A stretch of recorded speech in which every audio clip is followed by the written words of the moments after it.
¿Qué tal? Muy buena tarde. Los saludos a su amigo el licenciado René Castellán, director de la revista Lex Informa. Hoy nos acompaña el doctor Juan José Manuel Hernández Zacarías, es juez del Tribunal de Enjuiciamiento del Poder Judicial del Estado de México. Doctor, muy buena tarde, bienvenido. Hola, licenciado, ¿cómo estamos? Muy buenas tardes. Aquí también, con el gusto de saludarlo. Nosotros, doctor, le agradezco mucho que haya tomado la invitación. El tema, doctor, vamos a hablar de dolo y culpa. Le cedo el uso de la voz, doctor.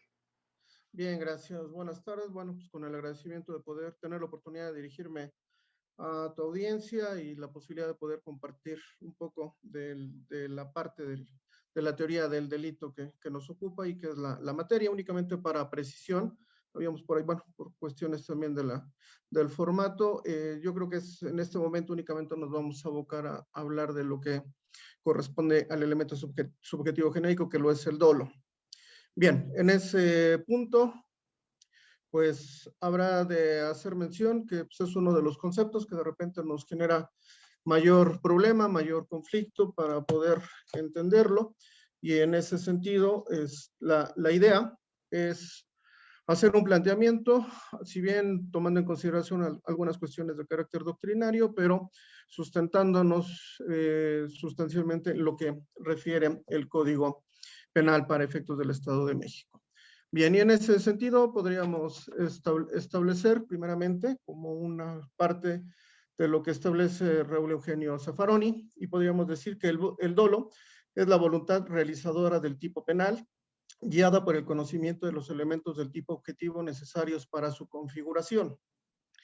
Y en ese orden de ideas, pues es de resaltar que aquí finalmente intervienen dos circunstancias, en el caso del dolo, que lo es el conocimiento y la voluntad. En ese sentido, la definición marca que el conocimiento te está dirigido precisamente a los elementos objetivos del tipo penal. Ya ahorita exposición, haré una exposición en relación a cómo se configuran esos elementos del tipo penal, y por lo pronto pues vamos a establecer la idea de que los elementos en el caso del dolo y en el caso del dolo directo es conocimiento y voluntad. Ese conocimiento y esa voluntad tiene que estar dirigidas hacia una finalidad que es precisamente la que se propone el sujeto activo del delito. En ese punto cabe destacar que, bueno, como es sabido por tus oyentes, existen distintas escuelas que son las que han manejado la teoría del delito. Bueno, sustancialmente las más importantes o aquellas que llegaron a sistematizar de manera adecuada esa parte de la teoría del delito, pues tenemos primariamente al causalismo, al causalismo valorativo, y posteriormente tenemos al finalismo, y después las últimas corrientes respecto a la imputación objetiva. Y en ese punto cabe destacar que evidentemente aquí nosotros pues ya estaríamos tomando criterios relativos o referentes que fueron derivados de la escuela del finalismo, es decir, de la escuela de la acción final, que es lo que estaría dirigiendo la intención del sujeto.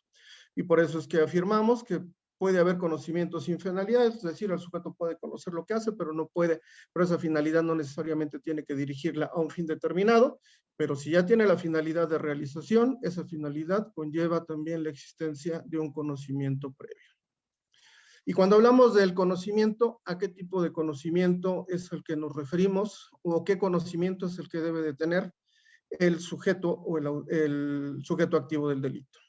Y evidentemente, ese conocimiento debe estar dirigido precisamente a aquella parte que constituyen los elementos objetivos del tipo penal.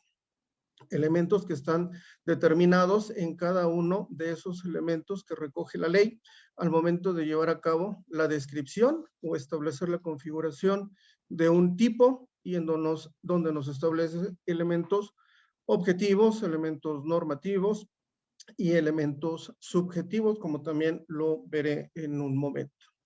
Bien, el elemento, cabe destacar que el dolo está considerado por la doctrina como el elemento subjetivo genérico, porque como también veremos, están los elementos subjetivos específicos. Entonces, el dolo, al ser un elemento subjetivo genérico, está representado por la intención. Corrijo, los elementos subjetivos genéricos pueden estar representados por la intención, que lo es el dolo, y la imprudencia, que lo es la culpa. Entonces, como elementos tenemos el dolo y la culpa como manifestaciones de esos elementos genéricos, y cabe destacar que, bueno, como dice el siguiente apartado, el dolo, como toda voluntad interna, se infiere a menos que el sujeto lo diga. Cuando hablamos de dolo y cuando hablamos de conocimiento, cuando hablamos de voluntad, estamos hablando de aquellas circunstancias que suceden o acontecen al interior del sujeto. Es decir, es lo que el sujeto quiere hacer, lo que el sujeto piensa, lo que el sujeto pretende llevar a cabo, realizar. Y en ese sentido, una de las problemáticas más grandes que se tiene o que se encuentran en la realidad es precisamente cómo justificar esos elementos, ese elemento subjetivo, porque si está al interior del sujeto, la única posibilidad directa para poder llevar a cabo la acreditación de ese dolo sería que el propio sujeto manifieste cuál era su voluntad y su intención. De no ser así, entonces no existe prueba directa que nos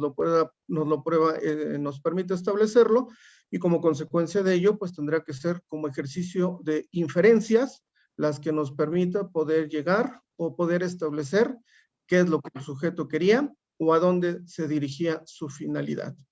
Y para ello, las más de las veces, pues ya en la práctica, pues atendemos a la prueba circunstancial. Cuando no tenemos una prueba directa para acreditar un elemento, un elemento ya sea del tipo, del tipo penal, o en su caso de la responsabilidad, pues se nos abre la posibilidad de poder hacerlo a través de la prueba circunstancial, que pues ya implica una valoración conjunta de distintos elementos, distintos indicios debidamente probados, pero que debidamente articulados entre sí nos van a permitir establecer la acreditación de determinados hechos, o incluso, como lo marca la jurisprudencia, también es un medio idóneo para establecer la identidad del sujeto en algunos hechos delictuosos. Y eso es como mera referencia genérica, como mera referencia, es una cuestión introductoria. Pues como dijimos, generalmente nosotros todavía nos basamos en criterios causalistas y también en criterios finalistas. Nuestro código, pues es un código ecléctico, no sigue una teoría en concreto, no sigue una teoría única que permita establecer o darle sustento a su contenido. De igual manera, únicamente para efectos de estar en posibilidad de ubicar lo que es la figura del dolo, en ese punto, pues vamos a referirnos al artículo 6 del Código Penal, en el cual, obviamente aquí la legislación que yo cito es la del Estado de México, por ser donde nos encontramos. Me queda claro que no todas las legislaciones de los estados tienen una regulación igual. De hecho, es muy divergente la manera en que se define el delito en distintos ordenamientos. Pero en el caso del Estado de México, el artículo 6 del Código establece que lo es la conducta típica, antijurídica, culpable y punible. Y en ese punto, pues es evidente que es comúnmente aceptado que los elementos del delito lo constituyen la conducta típica, antijurídica y culpable, no necesariamente la punibilidad. De igual manera, si atendiéramos a las últimas corrientes, sustancialmente las que se derivan o las que están hechas en España, cabe destacar que para los españoles, pues ya el delito no es más que es un comportamiento típico, antijurídico y culpable. Ya no necesariamente establecen o determinan la existencia de la conducta. Ello no quiere decir que no estén estudiando la conducta, sino que finalmente el tipo, al momento de describirla, establece la existencia de un verbo rector que conlleva la existencia de una conducta y que por tanto pues esa conducta va inmersa o su estudio es propio del apartado de la tipicidad. Ahora bien, el propio artículo 6 no nos da mayor referencia sobre el contenido, lo que debemos entender respecto de lo que es esa conducta, cuando se establece una tipicidad, cuando resulta ser antijurídica y cuando ser culpable. Bueno, me regreso un poco únicamente en el apartado de la punibilidad. Digo, sabemos que es, por cuanto hacia la doctrina, la mayoritaria no admite como elemento del delito a la punibilidad, ¿Por qué? Porque dicen que en realidad no es un elemento en sí mismo, sino solo una consecuencia del delito. Es decir, que cuando se establece o cuando se integra un hecho, un ilícito, un delito, pues va a tener como consecuencia que sea sancionado, que se establezca una pena, y es precisamente de aquello de lo que se ocupa la punibilidad. Por eso es que no es reconocido. Sin embargo, para efectos prácticos, pues sí tiene algunas ventajas el que se considere esa punibilidad, porque es claro que en el caso del Estado de México, para estar en presencia de un delito, pues se tienen que reunir los 5 elementos: conducta típica, antijurídica, culpable y punible. Sin embargo, como también en ocasiones, como sabemos, existen elementos negativos también del propio delito, y hay disposiciones dentro del propio Código Penal en las que se prevén ciertas excusas absolutorias, que para el caso, bueno, que en el caso de la excusa absolutoria es el elemento negativo de la punibilidad, y que si no estuviera prevista en este artículo 6, conllevaría a que esa excusa absolutoria solamente se puede aplicar al momento de dictarse sentencia, donde tendríamos que decirle al gobernado, pues que efectivamente él cometió una conducta, que su conducta se amolda a una descripción típica prevista en el Código Penal, que resulta ser antijurídica y culpable, pero que se ve beneficiado por esa excusa y por tanto no se le estaría imponiendo ningún tipo de sanción, y evidentemente eso sería materia de la sentencia y no antes. Por lo que al estar considerado en la descripción o en la definición que como delito establece nuestro código, pues para que podamos establecer y dar continuidad a un hecho, pues se tienen que reunir todas y cada uno de esos elementos, y no necesariamente tendríamos que llegar hasta la sentencia para hacer válida una excusa absolutoria. Pero bien, ahora pasado esa parte, como hacía mención, nuestro código no nos precisa o no establece, no da contenido a esos elementos que integran el delito.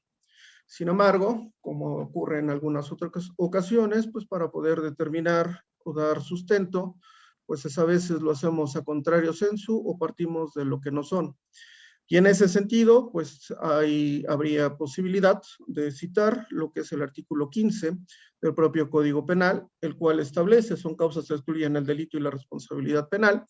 Y en su fracción primera se establece la ausencia de conducta. Y dice que estamos en presencia de un supuesto así cuando el hecho se realice sin la intervención de la voluntad de la gente por una fuerza física exterior irresistible. Luego entonces aquí lo que da contenido y sustento a la conducta lo es precisamente la voluntad de la gente. Que exista conocimiento, pero exista esa voluntariedad, exista la finalidad, ese fin previamente establecido por el agente del delito, que donde decide llevar a cabo una conducta establecida en la ley. Y en ese sentido es lo que nos permite establecer que, pues bueno, nuestro código sí recoge algunos de los elementos del finalismo, precisamente cuando lo vemos reflejado en este artículo, al establecer la existencia de esa voluntad o de esa finalidad que debe de regir en el agente para llevar a cabo la comisión de un hecho delictuoso. Luego también tenemos como un segundo supuesto, precisamente como elemento negativo de la tipicidad, la fracción segunda, cuando dice, al referir cuando falta alguno de los elementos del hecho delictuoso que se trate, y precisamente cuando estamos en ausencia de alguno de esos hechos, pues precisamente es que nos encontramos en un supuesto de atipicidad. Cabe destacar que para que un comportamiento sea típico, pues se debe de amoldar de manera directa, se debe de amoldar de manera completa, congruente con la descripción que el tipo penal realiza. Si no se justifica algún elemento, ya con que falte uno de los elementos del tipo, ya estaríamos actualizando una atipicidad, tal como lo establece la propia fracción segunda del artículo 15. Y para entender mejor esta parte, pues cabe destacar que como dentro de los elementos del tipo penal, pues encontramos esos elementos objetivos, bueno, encontramos los elementos objetivos, encontramos los elementos normativos y encontramos los elementos subjetivos. Únicamente, lo reitero, es para medianamente ubicar el tema en el que nos encontramos. Por cuanto hace a los elementos objetivos, podemos establecer que son aquellos que pueden ser percibidos directamente a través de los sentidos. Un elemento objetivo va a tener como característica el que siempre pueda ser apreciable a través de los sentidos, es decir, a través de la vista, a través del tacto, a través del gusto, a través del olfato. Esa es la característica de un elemento objetivo. Y evidentemente, dentro de la descripción que se realiza en el tipo penal, pues parte o siempre un elemento fundamental del tipo va a ser la conducta.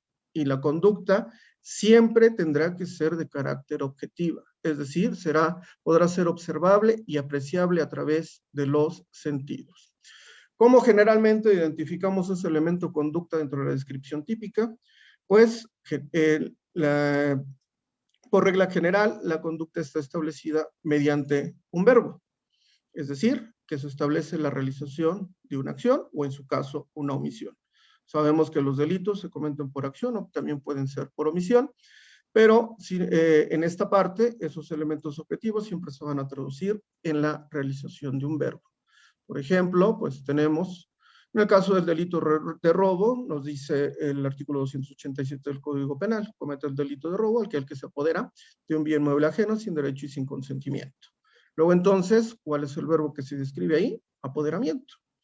Y cuando una persona procede a despojar a otra, a quitarle a otra, arrebatarle su dinero, su bolsa, su celular, la cartera, todo es evidente que ese acto, esa acción que está realizando el sujeto, pues la percibimos directamente a través de los sentidos. Es apreciable, es observable por un sujeto tercero que pudiera ser aquel que nos podría dar razón respecto de lo que aconteció en un momento, tiempo y en circunstancias determinadas, ello con independencia de la víctima, pues que sin duda también es quien recibe y resiente la descarga criminal en el momento en que se ejecuta esa actividad.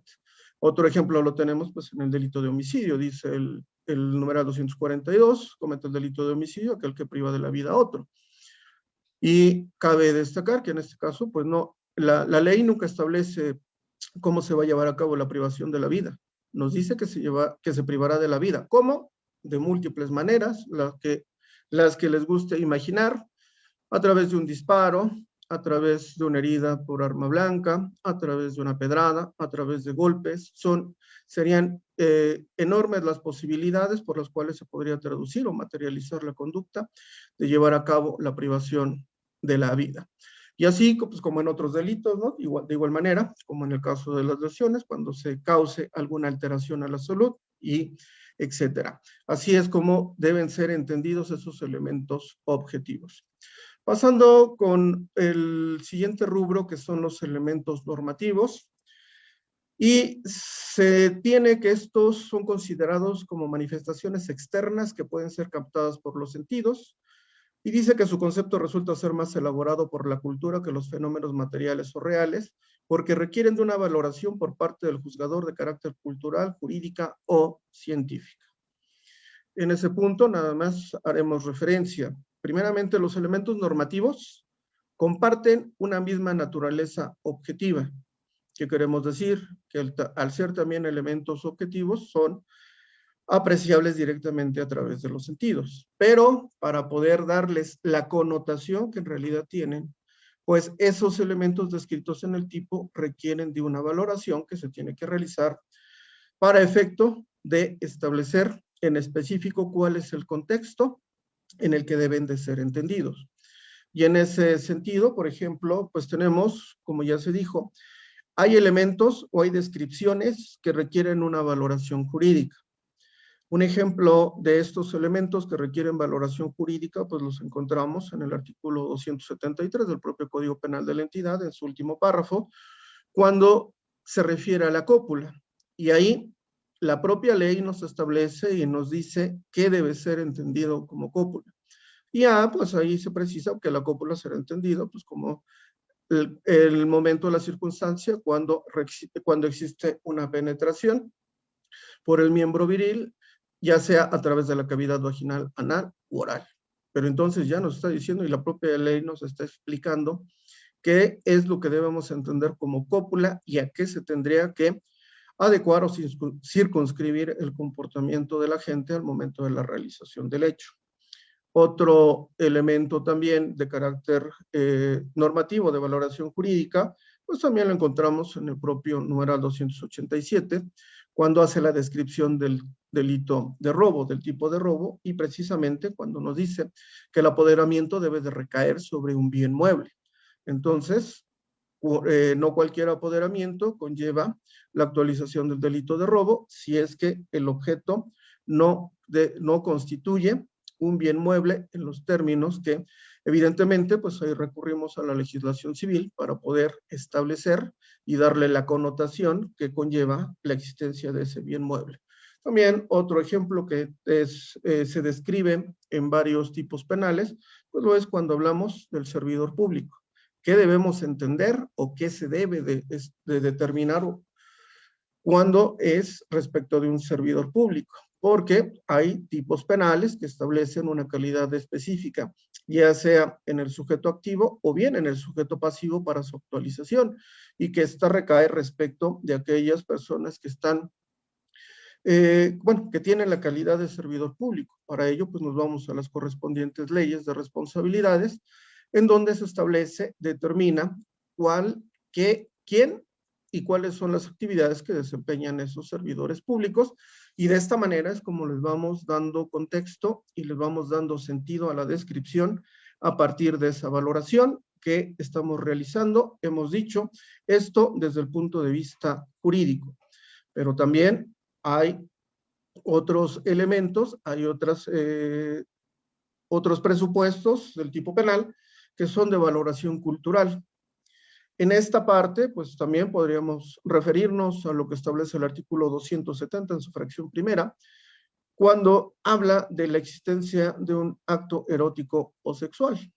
Y entonces, pues ahí tenemos que verificar qué es lo que entendemos por un acto erótico, qué es lo que entendemos por un acto sexual, porque esa es la connotación que debe tener el acto que realiza el sujeto activo, es decir, los tocamientos que lleva a cabo en la persona de la víctima, y que tendrían que tener ese contexto, ya bien que sean actos eróticos o bien que sean actos sexuales.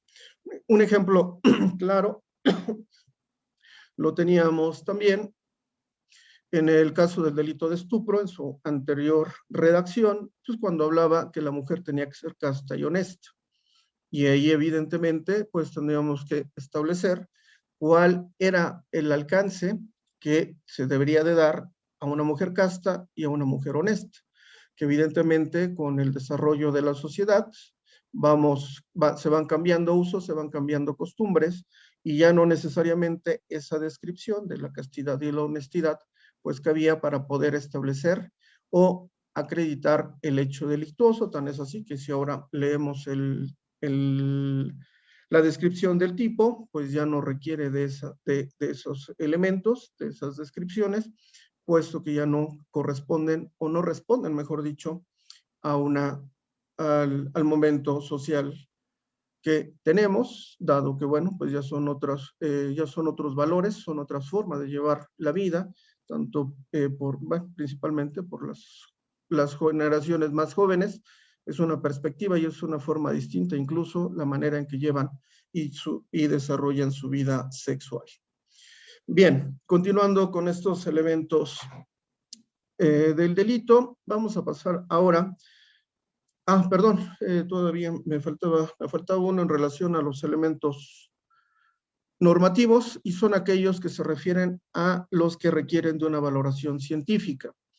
Ya también con el desarrollo social, con el desarrollo que ha tenido, se han tenido en la sociedad, y bueno, avances médicos, avances científicos, pues también conllevan que la ley y sustancialmente, bueno, el derecho sabemos que tiene que ser dinámico, tiene que responder a las necesidades sociales y tiene que adaptarse sustancialmente a la realidad.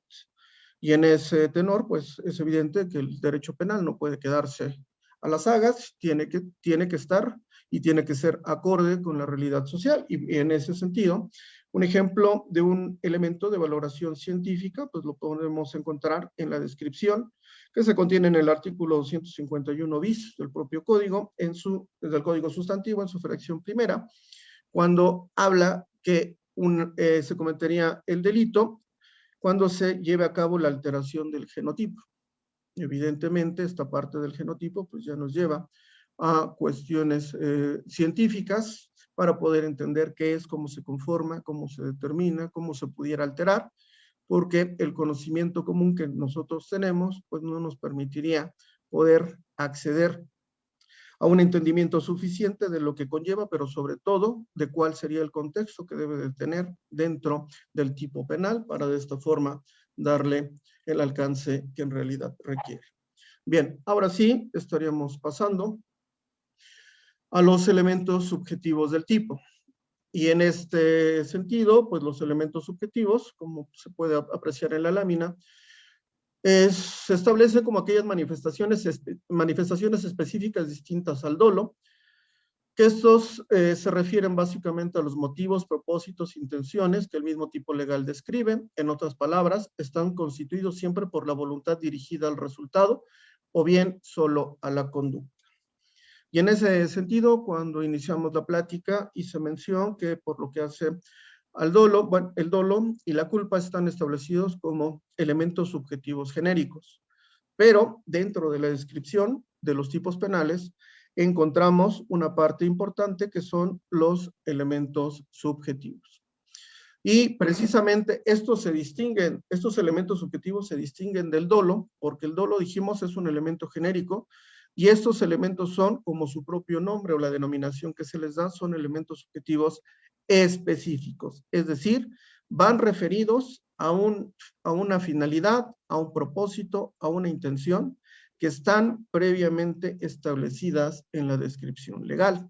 Y es decir, no basta con que el sujeto quiera llevar a cabo la conducta y alcanzar el resultado, sino que dentro de ese conocimiento y esa voluntad o esa finalidad que reviste el actuar del sujeto activo, pues debe de tener una finalidad específica que lo lleve a realizar el hecho. Y en ese punto, como ejemplos, pues tenemos lo que establece el artículo 165 bis del Código Estatal, que dice: comete el delito de fraude procesal quien simule actos jurídicos, un acto o escrito judicial, altere condiciones de trabajo, altere elementos de prueba o escritos oficiales y los presente o exhiba en los procedimientos jurisdiccionales, y aquí viene el elemento subjetivo, con el propósito de provocar o inducir una resolución judicial o administrativa de la que le derive un beneficio o un perjuicio indebido para sí o para otro. Y ahí entonces vemos reflejada la existencia de ese elemento subjetivo que lo es precisamente el propósito.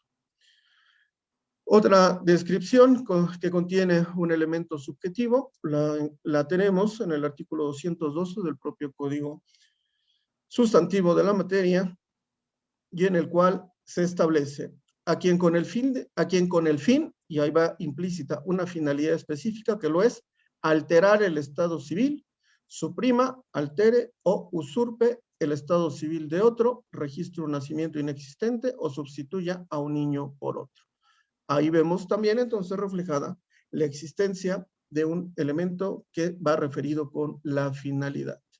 El 235 del propio ordenamiento sustantivo refiere al que intencionalmente y en contravención a las disposiciones legales en materia de protección a la flora y a la fauna o normas técnicas relacionadas con esta materia de competencia estatal. Bueno, es en cuanto a la afectación de los delitos, esto en materia ambiental. Pero aquí lo que conlleva es que debe ser con una intención específica.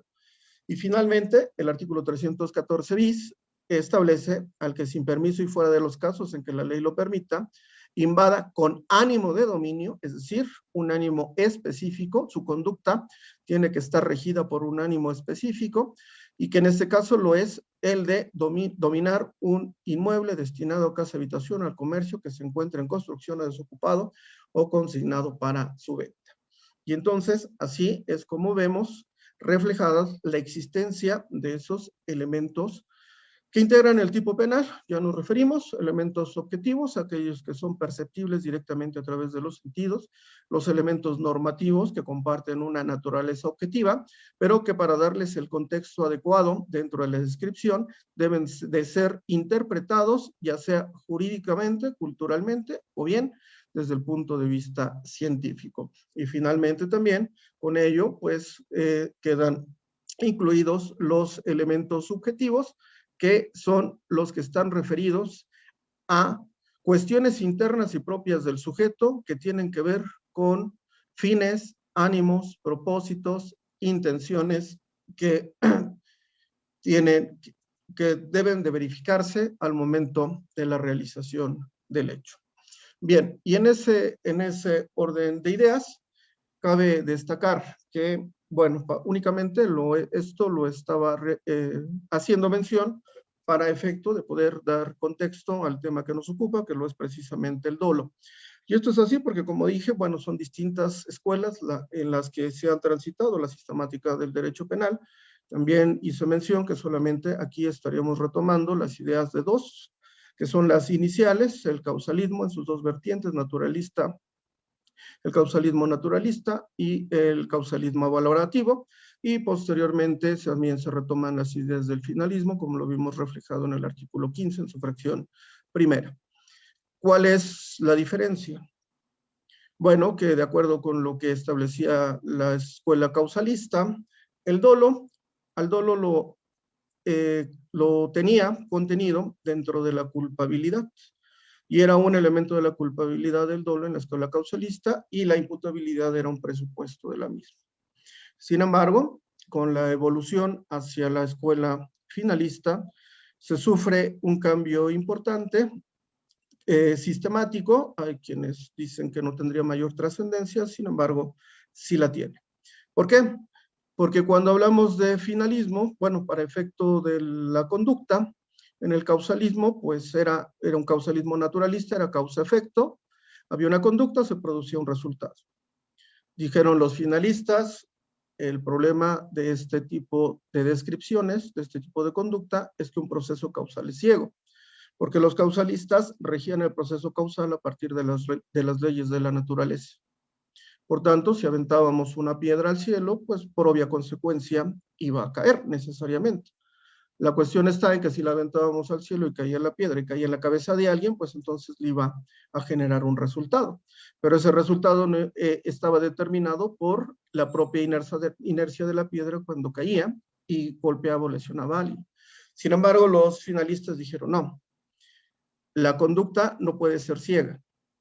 La conducta tiene que estar regida por una finalidad, por una intención, por un fin. Debe estar dirigida a algo, y ese algo es lo que el sujeto quiere realizar. Por ejemplo, el sujeto quería apoderarse, quería cometer el delito de robo, y ya dijimos que para cometer el delito de robo, pues lo que requerimos es la existencia de un apoderamiento de un bien mueble ajeno. Por tanto, si el sujeto va caminando en la calle, topa con la víctima, ve que trae en la mano su celular, corre, se lo arrebata y se va con él, pues entonces no fue una cuestión causal o natural lo que derivó en el desapoderamiento, sino que fue una conducta que estuvo antecedida por una finalidad, por una previa determinación que el sujeto tuvo para decidir llevar a cabo el desapoderamiento y posteriormente quedarse con la cosa. Luego entonces su conducta sí estuvo regida por la voluntad, por su voluntad, como lo establece el artículo 15 en su fracción primera, como ya hemos hecho referencia. Y en ese orden de ideas es por lo que cabe destacar que ya dijimos, bueno, y en ese sentido, con la escuela finalista, ya el dolo no lo ubicamos o no queda ubicado dentro de la culpabilidad, sino que ahora se le ubica a nivel de tipo, a nivel de tipicidad. Y entonces, si dijimos que el dolo genéricamente es conocimiento y voluntad, pues el conocimiento a que hace referencia ese dolo lo es precisamente en relación a esos elementos objetivos que integran el tipo penal. Así, por ejemplo, como establece la lámina, dice el elemento intelectual por parte de que el conocimiento es presupuesto de la voluntad, corrijo, el elemento intelectual parte de que el conocimiento es presupuesto de la voluntad, toda vez que no se puede querer lo que no se conoce. De ahí que para establecer que el sujeto activo quería o aceptaba la realización de un hecho previsto como delito, es necesario dejar sentada la existencia de un conocimiento previo. Es decir, se refiere a que el sujeto activo deba saber qué es lo que hace y conocer los elementos que caracterizan su acción como típica. Este conocimiento gira en torno a los elementos objetivos y normativos del tipo, no así respecto de los subjetivos. Y entonces, como se establece en este párrafo, el conocimiento que debe tener el sujeto al momento de llevar a cabo su conducta está dirigido a que sepa lo que está realizando. Evidentemente, si nos referimos al delito de robo, y como ya dije, la descripción legal lo es que comete el delito de robo quien se apodera de un bien mueble ajeno sin derecho y sin consentimiento. Es claro que el sujeto activo no va a tener o no va a saber lo que es apoderamiento, no va a saber que se está apoderando de un bien mueble, no va a saber lo que es ajeneidad y no va a tener un conocimiento preciso de lo que es ese derecho y sin consentimiento. Por eso es que cuando hablamos de los elementos, cuando hablamos que ese conocimiento está dirigido a los elementos objetivos sustancialmente, a lo que nos estamos haciendo referencia es que el sujeto debe ser conocedor que lo que está haciendo es precisamente lo que se encuentra prohibido. El sujeto, o nosotros las personas, somos entes gregarios y que evidentemente vivimos en sociedad. Como parte o como consecuencia de esa vivencia en la sociedad, pues sabemos qué conductas son las que socialmente son aceptadas y cuáles son reprochadas. Y dentro de ese conocimiento, pues sabemos que una parte importante pues es respetar el patrimonio de las personas, de los conciudadanos, de nuestros vecinos, de aquellos que nos rodean. Luego entonces, el sujeto sabe que quitarle a alguien sus cosas está prohibido. A lo mejor el sujeto no sabe que apoderarse conlleva o implica el hecho de que él tome, él agarre, él se lleve consigo un objeto mueble que como todos sabemos, o esa parte del término mueble conlleva que pueda ser cambiado, removido, llevado, traído de un lugar a otro sin que se vea afectado en su esencia, en su estructura, o bien de que deje de cumplir la finalidad para lo que fue creado. Es cierto que el sujeto no puede tener un conocimiento preciso de todos y cada uno de esos elementos, porque de requerirse un conocimiento tan específico, pues llegaríamos al absurdo de que no sancionaríamos a nadie. O incluso un absurdo mayor, aquellos a quienes sancionaríamos únicamente serían los abogados, porque seríamos nosotros los únicos que tendríamos un conocimiento hasta ese momento, reitero, suficiente que nos permitiera establecer cuándo una conducta está prohibida y cuándo no.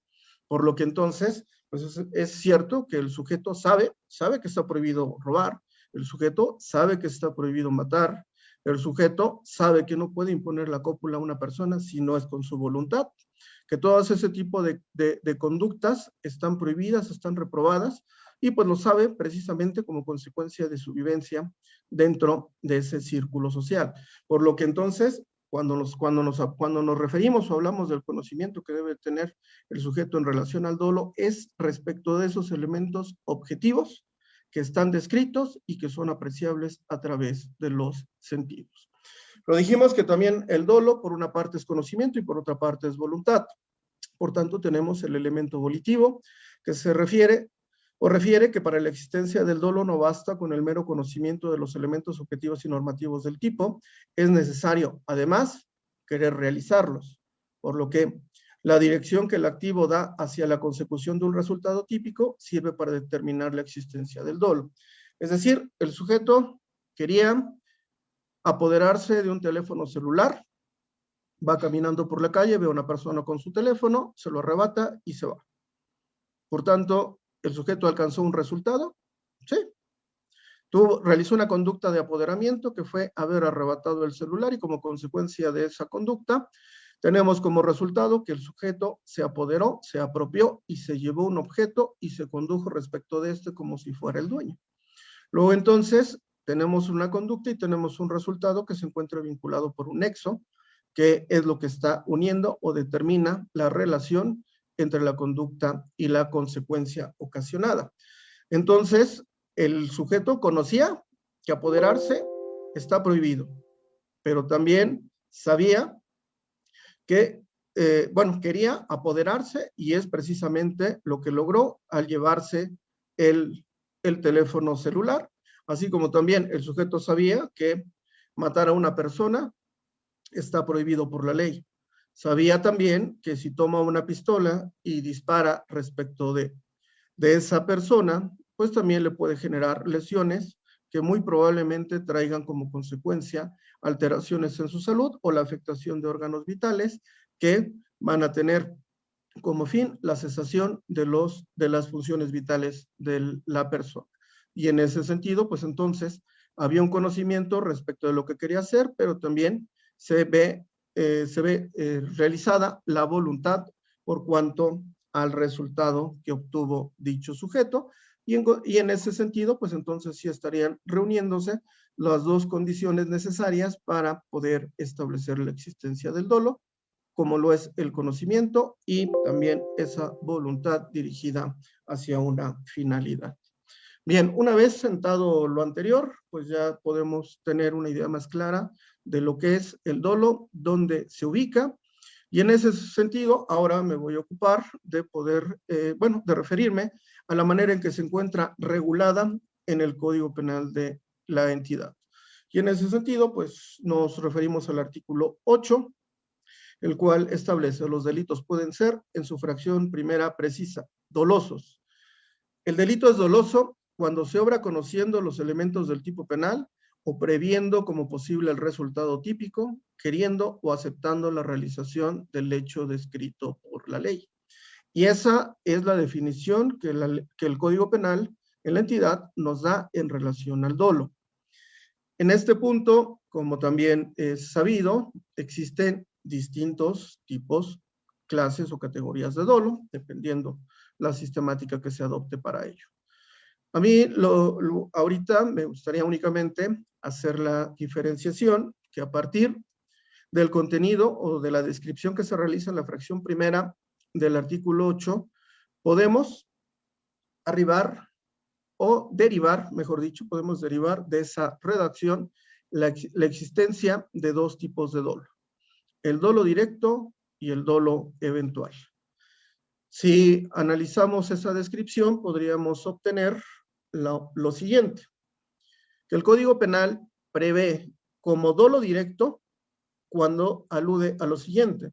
El delito es doloso cuando se obra conociendo los elementos del tipo penal, queriendo la realización del hecho descrito por la ley. En esa parte de la descripción encontramos contenida una definición de dolo directo, porque como ya dijimos, el dolo directo se caracteriza por el conocimiento y la voluntad o el querer del sujeto. Es el conocimiento, la propia ley lo precisa, de los elementos del tipo penal, y lo que quiere es la realización, la concreción o el resultado previsto por la ley. Cuando se asimilan estas dos circunstancias, pues podemos afirmar la existencia de ese dolo directo. También podemos derivar la definición del dolo eventual dentro de la propia descripción que nos realiza el código. Y ese dolo eventual lo encontraríamos descrito en los siguientes términos. El delito es doloso cuando se prevé como posible el resultado típico, aceptando la realización del hecho descrito en la ley. Como podemos apreciar, no son los mismos elementos del dolo directo con aquellos del dolo eventual, puesto que en el dolo directo hay conocimiento, se requiere el conocimiento y voluntad, y en el dolo eventual solamente se establece que el sujeto establezca, prevea como posible la causación del resultado típico, y que una vez que advierta la existencia de esa posibilidad, acepte que se lleve a cabo la realización del hecho. Pero bueno, vamos a ejemplificarlo en este sentido. Bien, eso, bueno, a los que me referí son las clases de dolo que se encuentran descritas en la ley. Sin embargo, la doctrina pues nos habla de otros tipos, bueno, nos habla de tres tipos de dolo. que es el dolo directo, el dolo indirecto de segundo grado o de consecuencias necesarias, y ya hemos dicho también el dolo eventual. Dijimos que el dolo directo se puede asimilar a la intención, lo que el sujeto persigue directamente y abarca todas las consecuencias que, aunque no las persiga, prevé que se producirán con seguridad. Ya dijimos que el dolo directo se caracteriza por el conocimiento del elemento objetivo, apoderamiento, privación de la vida, alteración a la salud, etc. Y sabe que lo que va a realizar puede producir un resultado y va en busca de ese resultado. Quiere apoderarse de un bien mueble ajeno, pues quita el celular y evidentemente esto va a traer como consecuencia la generación o la producción de un resultado, que es la afectación al patrimonio. Ya dijimos, el sujeto está enterado que se encuentra prohibido privar de la vida a una persona y aún con ese conocimiento procede a tomar un arma de fuego, dispara, vacía el cargador y evidentemente lo mata. Luego entonces es claro que el sujeto quería privar de la vida a la persona, tan es así que realizó una conducta propia, adecuada para esos efectos, por tanto su conducta sin duda corresponde al resultado obtenido. Sin embargo, también, bueno, cuando generalmente hablamos del dolo directo no tenemos mayor problema, existe esa correspondencia entre conducta y resultado, pero sustancialmente que la intención corresponda con la consecuencia que se alcanzó. Hablando ya en el caso del dolo de segundo grado, de consecuencias necesarias, ahí tenemos, bueno, ahí entramos ya con un poco de complicaciones en relación al dolo. Porque dice que este dolo indirecto, dice, está referido a la conciencia y voluntad que tiene el autor, no en relación con el resultado principal, sino hacia aquellos otros resultados que deban producirse como medio necesario para alcanzar el fin propuesto. Bien, recuerdo que cuando nos tocó cursar la universidad para ejemplificar este tipo de dolo, pues hacía mención al hecho de que si una persona quería matar a otra y el medio por el cual había optado para hacerlo era precisamente a través del veneno, y que ello lo iba a realizar en una comida que se realizaría X día en tal lugar. Pero pues evidentemente en esa comida concurrirían otras personas y el veneno pues lo pondría en la sal. Su conducta primaria iba dirigida a la privación de una persona en específico, pero también estaba sabedora que ese salero podía ser utilizado por otros comensales que se encontraban en el momento y como consecuencia de ello pues podrían quedar también envenenados y así también pudieran perder la vida. Y entonces ahí veríamos reflejado esa parte de que la voluntad del autor, si bien está relacionada a un fin específico, también queda enterado y entendido que se pueden generar otros resultados que no buscaba. Un ejemplo más claro y ya propio de la realidad, pues lo vemos precisamente cuando estamos hablando o se establecen actos de terrorismo. Cuando para ello se hace uso de un coche bomba que se va a explotar en determinado lugar y que pues evidentemente los autores de ello saben que con la explosión del vehículo necesariamente si es un lugar concurrido pues muy probablemente se privará de la vida a varias personas, se ocasionará lesiones a otras, también se producirán daños en los bienes, en los inmuebles que estén alrededor.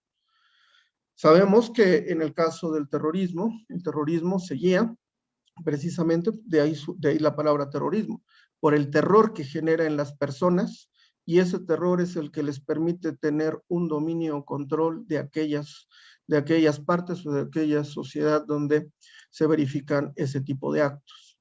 Entonces, la conducta del sujeto, pues también advierte que necesariamente, por eso es de consecuencias necesarias, se puede generar otro tipo de resultados con la realización de su conducta.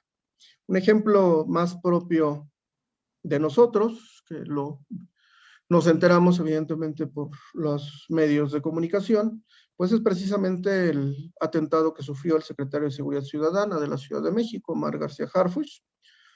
Y en ese punto, ahí creo que nos permite ejemplificar de manera más clara este tipo de dolo. Porque es evidente que la finalidad de los sujetos era privar de la vida al secretario de Seguridad. Sin embargo, también estaban sabedores que para poder llevar a cabo o conseguir ese resultado, sabían que siempre va acompañado de una escolta.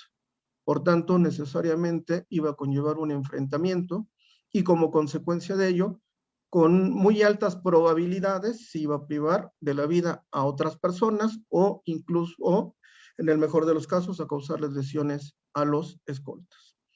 Luego entonces, para poder concretar su conducta, su finalidad, que era la privación de la vida del secretario, pues también aparecía como necesario o como una consecuencia necesaria ese enfrentamiento y como consecuencia de ello la privación o afectación de los escoltas y por tanto ahí sí podríamos ver reflejado de mejor manera que el actuar de los implicados en ese hecho, pues también debieron saber que iban a traer la afectación o la producción de otros resultados, afectación a bienes jurídicos tutelados por el derecho penal, y eso sería un claro ejemplo de precisamente de un dolo de segundo grado o bien de consecuencias necesarias. Continuando con los tipos de dolo, pues tenemos o encontramos precisamente el dolo eventual, que como se establece aquí en la lámina, este se presenta cuando el sujeto activo no persigue un resultado y tampoco lo prevé como seguro. Sabe que es posible que se produzca, para el caso que se actualice, lo asume o acepta en su voluntad. Y en ese tenor,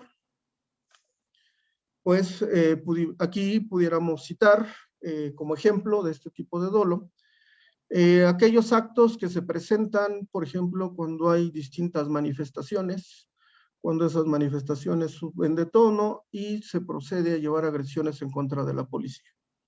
Y esas agresiones se materializan precisamente cuando les avientan petardos o bombas molotov a los elementos de seguridad. Es evidente que el sujeto no tiene la finalidad específica de lesionar a un policía, a una persona debidamente individualizada, pero que con su conducta sabe que es posible y que seguramente se producirá un resultado. Pueden ser lesiones, cuando caen las bombas, explotan, pueden ocasionar lesiones a los policías o incluso hasta la muerte. Luego entonces, aquí el sujeto se presenta como seguro la actualización de un resultado y hace lo necesario, realiza la conducta y para el caso de que se actualice o se presente el resultado, pues lo asume o lo acepta como tal. Otro ejemplo es en un asunto, incluso en un asunto que se presenta, que llega al juzgado, es un supuesto en donde unos elementos de la policía están llevando a cabo un retén en una avenida. Les informan que un vehículo venía manejando zigzagueante, a exceso de velocidad, por lo cual realizan el retén, advierten la presencia del vehículo, le indican que se detenga y el vehículo los ignora, acelera y se da la fuga.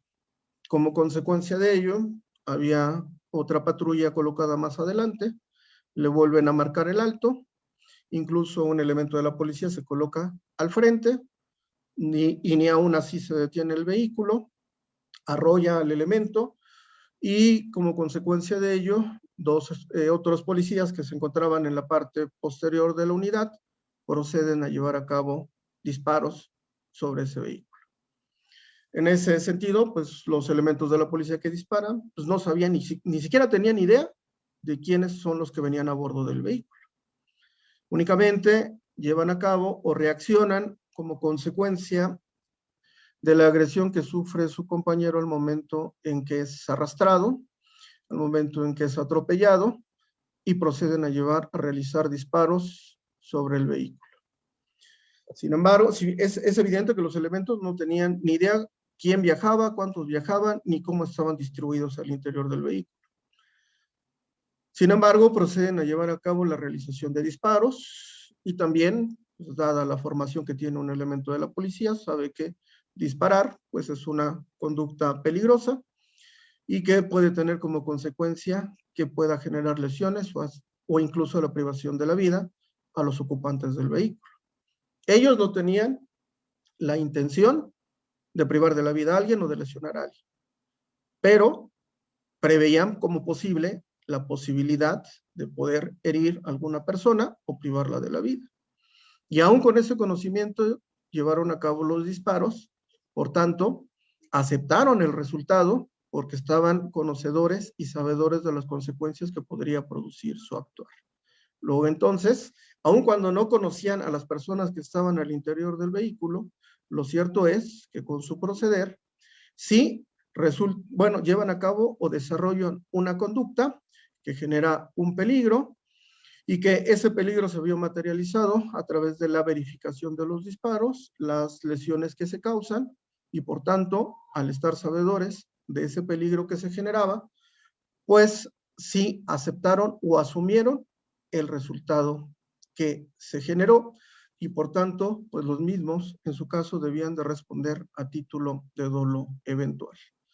Y en ese orden de ideas es como pues podemos establecer o dejar ejemplificados los dolos a que hace referencia la doctrina en ese punto.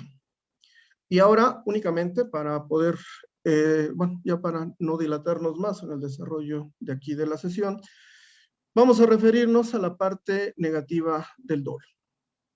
Y esa parte negativa del dolo la vamos a encontrar contenida en el artículo 15 del Código Penal que establece, son causas que excluyen el delito y la responsabilidad penal. Ahí nos referimos a la fracción cuarta y que se refiere a las causas de inculpabilidad. Y que en el inciso B dice, se realice la acción o la omisión bajo un error invencible.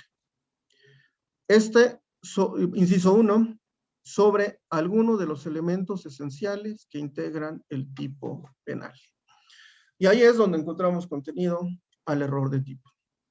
Y ahí es donde también pues, decíamos que nuestro código es ecléctico porque no termina de retomar todos y cada uno de los parámetros de las teorías. Como vimos, el artículo 15 en su fracción primera habla que la conducta va a estar regida por la voluntad como consecuencia o derivación del finalismo, que en su caso, el dolo, nosotros tendríamos que estudiarlo a nivel como elemento subjetivo genérico, a nivel de tipicidad, pero sin embargo, el elemento negativo vemos que está regulado precisamente en las causas de inculpabilidad. Y entonces, el dolo lo vamos a eliminar, o el dolo se elimina, cuando estamos en presencia de un error de tipo. En ese punto, pues establecemos que error es la equivocación e ignorancia del sujeto por el que cree que no concurren los elementos objetivos, descriptivos o normativos, todos o alguno, de un tipo penal, cuando se actualizan realmente.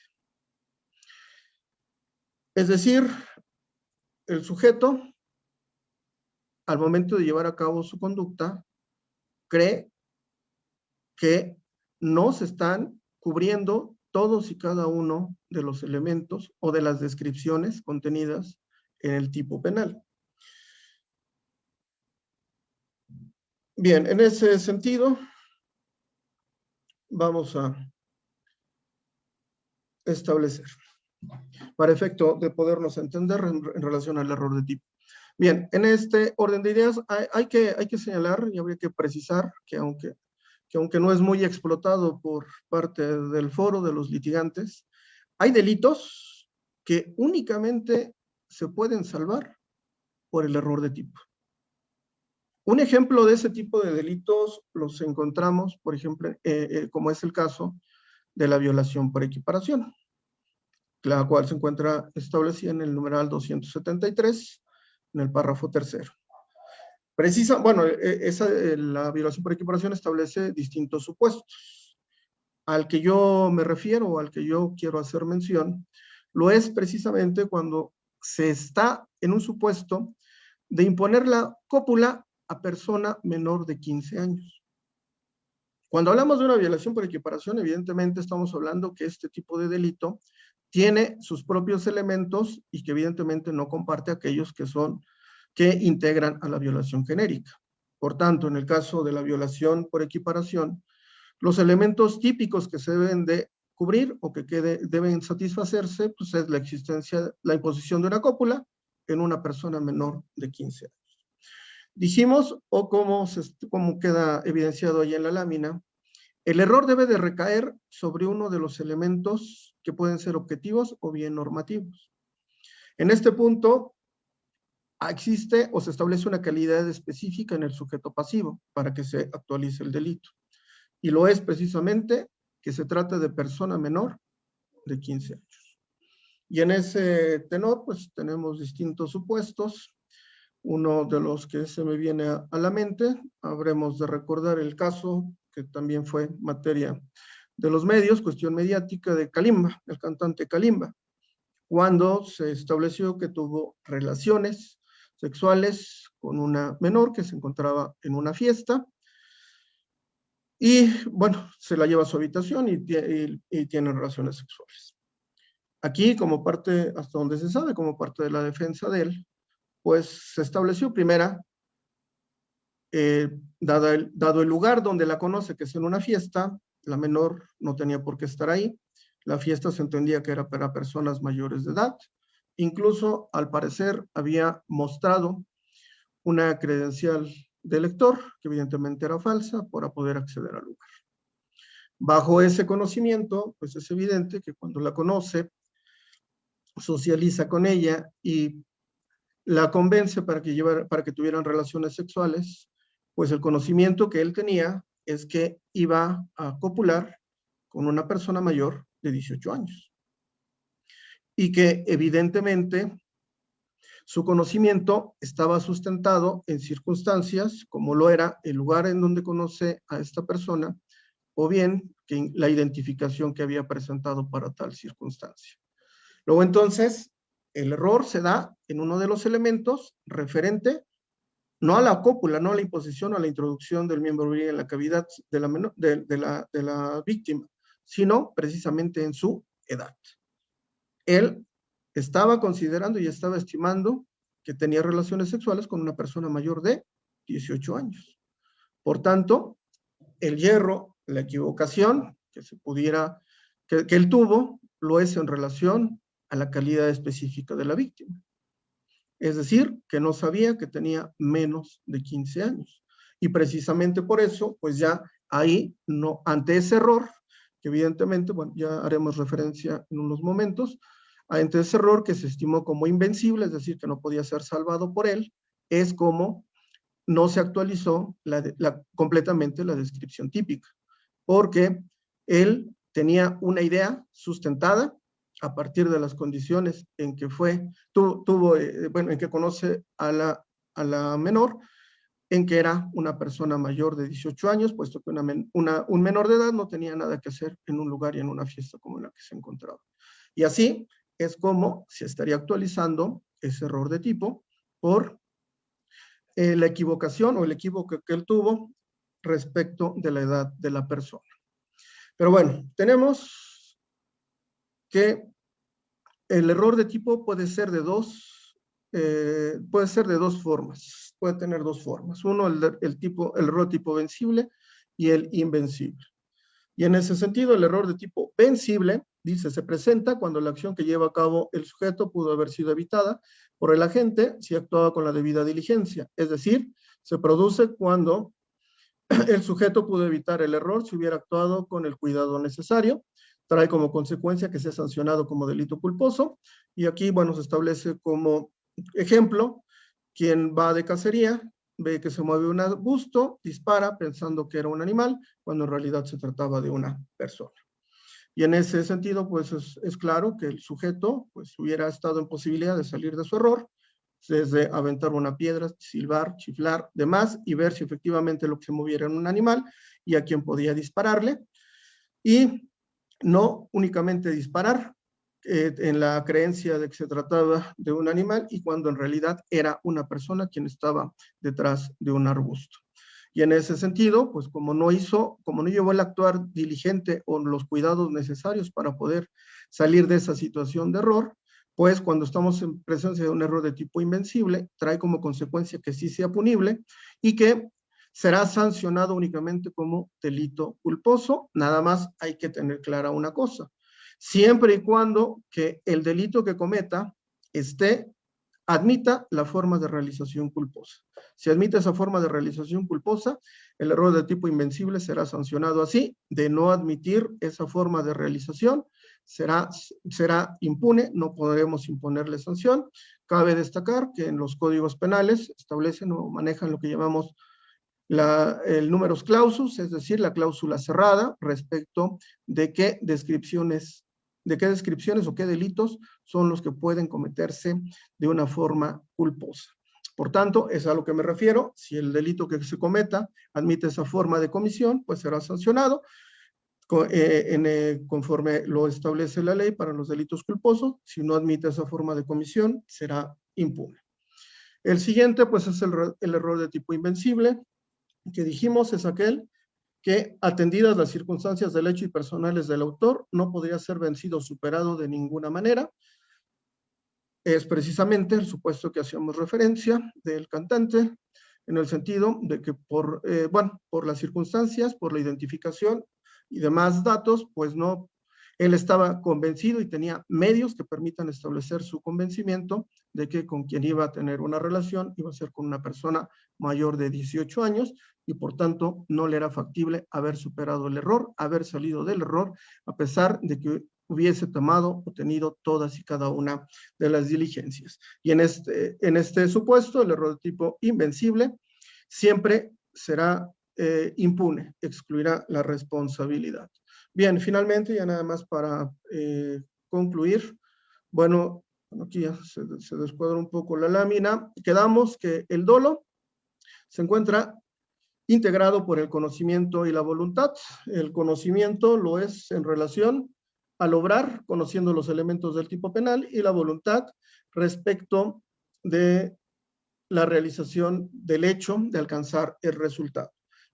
Si el dolo se conforma por conocimiento y voluntad, y el error lo que tiene como consecuencia es que le impida conocer la totalidad de los elementos del tipo penal, pues es evidente que el error de tipo lo que nos elimina es el conocimiento en el dolo, y si no hay conocimiento, la voluntad es insuficiente para poder justificar o establecer la acreditación del dolo.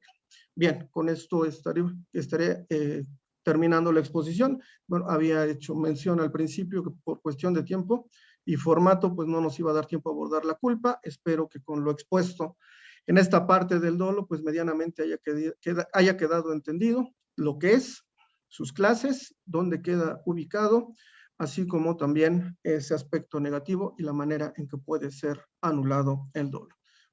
Pues le dejo en uso de la palabra, licenciado.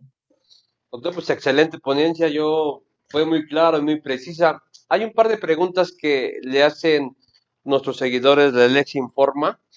Y García le pregunta, si yo atropello a una persona y digo que fue un accidente, que tuve y que no tuve la intención, aunque sí fue la intención hacerlo, entonces no hay dolo. Bien, creo que él mismo nos está dando la respuesta en la última parte cuando dice atropello a una persona, no tuve la intención, pero sí tuve la intención.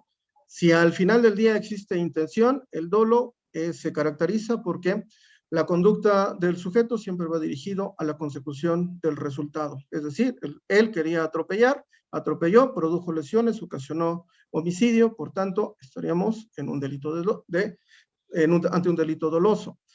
Cuestión distinta, porque el supuesto no se presta, pero que sería materia también de estudiar también la culpa para poder derivar aquellos supuestos en donde se presenta el problema de poder determinar la existencia del dolo eventual respecto de aquellos casos en los que se da la culpa con representación para poder establecer si el actuar del sujeto fue doloso o bien fue culposo. Por ejemplo, y ahí dice, por ejemplo, quería atropellar. Hay casos en los que Hay quienes atropellan y, como se dice vulgarmente, me sale más barato pagar el muertito que las lesiones. Atropella, y si el sujeto, digo, en el primer acto, cuando realiza el atropellamiento, bien pudo haber sido por un descuido, por una imprudencia, por una impericia, y por tanto estaríamos en presencia de un delito culposo. Pero si lo atropella y se regresa y vuelve a pasar sobre el sujeto, pues es evidente que la conducta que va a traer como consecuencia el resultado no es la primera, sino la segunda, y ya ahí el sujeto no fue por un descuido o una imprudencia, fue con toda la voluntad o con toda la intención de generarle un mal mayor al volverle a pasar el vehículo por encima de la persona, y ahí precisamente ella ni siquiera estaríamos ante presencia de un dolo eventual, y sería un dolo directo necesariamente. Deja como ejemplo lo siguiente, doctor. Dice, como el ejemplo del robo que puso usted, que no tengo la intención, fue casualidad, tampoco se tipifica como delito. Ahí ya no entendí. Yo en algún momento no recuerdo haberme referido en el robo que no tenía la finalidad. En todos los supuestos sí se menciona. Ahí debemos de tener claro una cosa. Hay delitos que evidentemente no permiten y no establecen no es permisible la comisión culposa del hecho delictuoso. Y, por ejemplo, valga la redundancia, un ejemplo de ello es precisamente el robo, otro sería la violación. Si no, imagínese cómo estaríamos alegando que culposamente se llevó a cabo se impuso la cópula, o en otro supuesto que culposamente llevó a cabo el apoderamiento. Hay otros supuestos, en el caso del robo, por ejemplo, cuando una persona, por decir algo, van a un lugar, a un salón, a una fiesta, dejan los abrigos y toma uno distinto por equivocación. No toma el suyo, toma uno diverso porque era parecido, porque tenía las mismas características. Ahí estaríamos en un supuesto distinto, pero ahí ni siquiera estaríamos, ahí incluso precisamente pues podría operar un error de tipo, porque el sujeto pensaba que lo que estaba tomando, de lo que se estaba apoderando, era de un objeto o de un bien propio, no de uno ajeno. Pero bajo otra, no alcanzo a entender bien esa parte en la que si el sujeto no tenía la intención de robar, pero se apodera, pues ahí, aunque no tenga la intención, pero se apodera de un bien mueble ajeno, pues ahí estaríamos derivando, aunque sea circunstancialmente, la existencia de ese robo. Pues como dije, no, al ser un elemento subjetivo, al ser un elemento propio del interior del sujeto, si éste no confiesa, pues tendremos que analizar las circunstancias en que acontece para que en forma circunstancial se pueda acreditar o no la existencia del dolo. Muy bien, doctor. Jonathan Alvarado dice, la objetividad de la conducta o del delito pueden variar en un concurso de delitos en el cual el sujeto vaya con una intención de cometer una conducta y resulte como consecuencia otro delito y no por el que iba en sí. No estoy muy claro no me queda del todo claro el planteamiento, pero bueno, hay situaciones, digo, para empezar, pues tenemos dos tipos de concurso, como ustedes saben. Tenemos un concurso real, que es precisamente pluralidad de conductas y que genera pluralidad de resultados. Tenemos concursos ideales, cuando con una sola conducta se ocasionan diversos resultados. Aquí, por ejemplo, un supuesto, cuando una persona roba una tienda, sale corriendo con un arma, y al momento, bueno, y para procurarse la fuga, aborda un vehículo. Evidentemente, al ser perseguido, no va a conducir con los cuidados ni diligencias necesarias, y llega y atropella, y pasa y atropella a una persona. O como muchas veces ocurre, se impacta en un poste, en una barda, en un lugar, y lo detiene. Aquí pues estamos en presencia de dos delitos. Aquí retomaría yo el supuesto del atropellamiento, porque van a decir, bueno, pero pues como iba manejando, pues entonces el atropellamiento con la consecuencia que traiga, sea lesiones o homicidio, pues sería de carácter culposo. Pero es evidente que el sujeto, al momento en que conduce, sabe que se está procurando la fuga, que es perseguido, pues no va a manejar ni en las condiciones ni con las diligencias necesarias, y mucho menos respetando las obligaciones que le impone el reglamento de tránsito para hacer una conducción adecuada. Luego entonces, aún ese atropellamiento sería incluso doloso, aunque sea de dolo eventual, pero se estimaría como doloso y no necesariamente como una forma de culpa, ¿eh? Y en ese sentido, ahí estaríamos también en presencia de un concurso de delitos, porque tendríamos primariamente un robo y posteriormente lesiones, homicidio, como consecuencia del atropellamiento. Claro, doctor, lamentablemente el tiempo es muy corto, pero tiene algunos comentarios. Mira, dice Susana Hernández, agradeciendo esta gran oportunidad. Excelente tarde. Patrusca Patricia, gracias por compartir. Javier Negrete, buenas noches. Excelente explicación. Ali dice, excelente. Los ejemplos fueron ilustrativos y interesantes. Nancy dice, excelente exposición. Es un placer escuchar al doctor. Raúl comenta, gracias por compartir el conocimiento, buena exposición y buenas noches. Y tiene algunos saludos de Oscar. Oscar le manda saludos desde Jalisco. Marta San Juan le manda saludos. Jonathan Aldana también. Leticia Maya, saludos de la Ciudad de México. Anita Delgado desde Acoyucan, Veracruz. Saludos desde Isabel Cajica Zárate. Saludos de Tlaxcala. Lic Roberto Sánchez desde el municipio de Talmanalco. Juan Aguilar le mando saludos, Pati Molina y Lupita Arce, saludos de Texcoco, excelente dominio del tema. Yo comparto esa idea, excelente dominio del tema, doctor. Por eso no le hice muchas preguntas porque me quedó muy claro. Pues como dirían los grandes maestros, o sí me entendieron o de plano no me expliqué en lo más mínimo. Clarísimo, o sea, clarísimo me quedó, inclusive yo creo que nos falta la culpa, doctor. ¿Por qué no lo extendemos y hacemos el siguiente de la culpa? Sí, claro, con todo gusto, por supuesto. Bueno, nos ponemos en contacto y pues sí, nos faltó la culpa, doctor. ¿Algo más que quiera agregar, doctor? No, pues nada más agradecerle al licenciado Castellán, a sus oyentes, a su público y pues la oportunidad y pues evidentemente la idea es también retroalimentarnos todos y continuar en el conocimiento de esto. Desafortunadamente ahorita en materia penal se le da más boga a la parte procesal y muchos olvidamos y descuidamos la parte sustantiva, pues cuando la base y la esencia es lo sustantivo, lo procesal es el medio o el mecanismo para poder hacer valer y dar verificativo y dar vigencia al derecho penal. Muy bien, doctor, pues nos acompañó el doctor José Manuel Hernández Zacarías, es juez del Tribunal de Enjuiciamiento del Poder Judicial del Estado de México. Doctor, me pongo en contacto con usted para la siguiente parte. Le agradezco mucho, pase muy buenas noches. Igualmente, muchísimas gracias. Buenas noches a Hasta todos. luego, un abrazo, doctor, gracias. Igualmente, gracias.